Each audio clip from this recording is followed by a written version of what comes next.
FNP fills with jealousy when they see you out with me.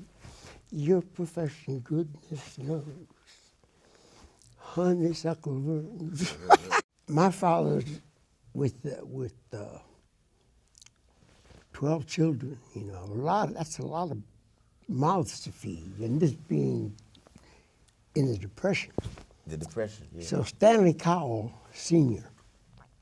had a hamburger joint right on the corner of Collingwood and Indiana. And good hamburgers, you know. They cost a lot of money. They cost a quarter. A quarter was a quarter of a dollar. It was a good piece of change, you know. So I wanted to hang out in there, but he would say, John, you know, you're gonna have to buy a Coke or something, you know. So I stood up in front of the jukebox and I learned 2 or 3 tunes every day. Yes. Until I had learned the whole program of the jukebox. Then in the evening, when people were off work and they come in to get a hamburger, and I'd be standing in front of the jukebox and they'd come and I said, "What tune you gonna play?" "What's it to you?" Huh. I said, "Well, give me the dime and I'll sing it." "What?" I said, "Yeah, give me the money and I'll sing the tune." And they thought I was crazy. So this guy said to his girlfriend, she said, this is just not enough to be interesting. I gotta find out about this. So he gave me the dime. And so I put the record on and I stood in front, and it was a Jimmy Lunsford record with the Willie Smith alto solo, and then a trumpet solo, I forget who was it. But I would sing it, all of it, you know, note for note. So that's how you also were learning. And that's how I was able to write Vocalese, to become Jon Hendricks, father of Vocalese. Because Sing-A-Song of Basie consisted of all the jazz songs that I wrote. Yes. Let's go back to when you now moved to New York. You're here, wife, 2 young children. You don't know many people. And this is what? This is the early 50s? Mm-hmm. Early 50s. So what is the plan? Because it's like you've come here on the invitation of Charlie Parker, but he can only do what he can do.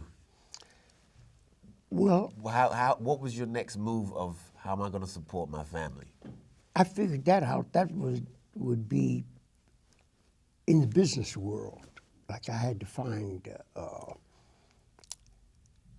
business office that needed a typist, a clerk typist. Okay.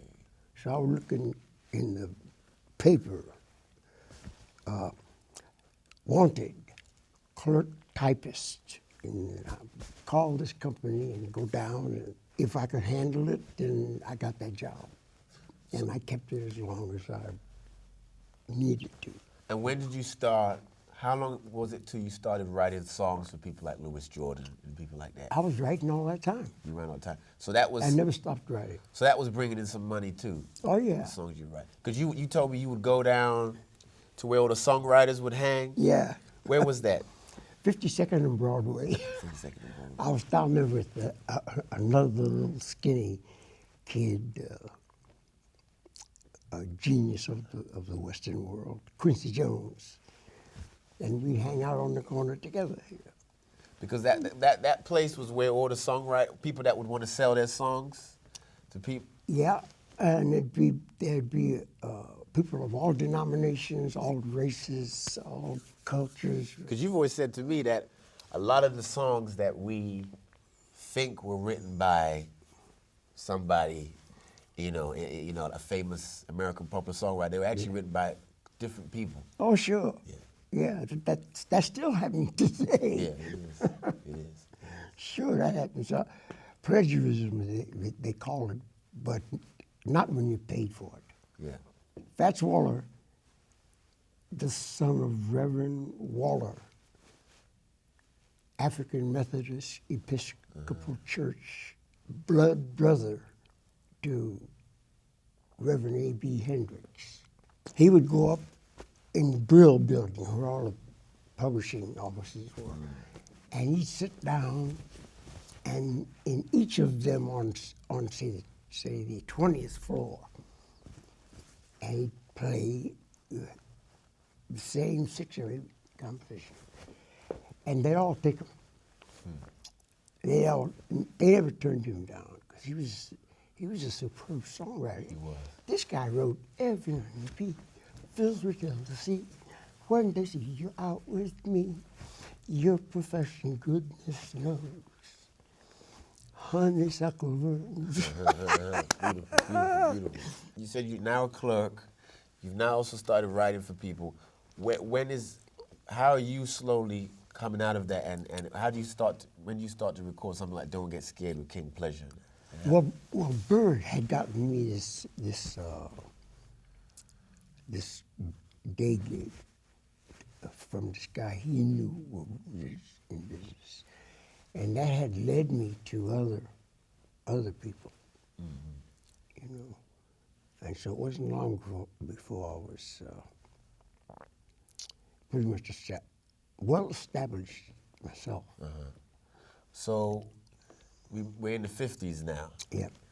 And you're singing on your own more, or when are you starting to? I'm singing on my own, but I'm meeting people all the time.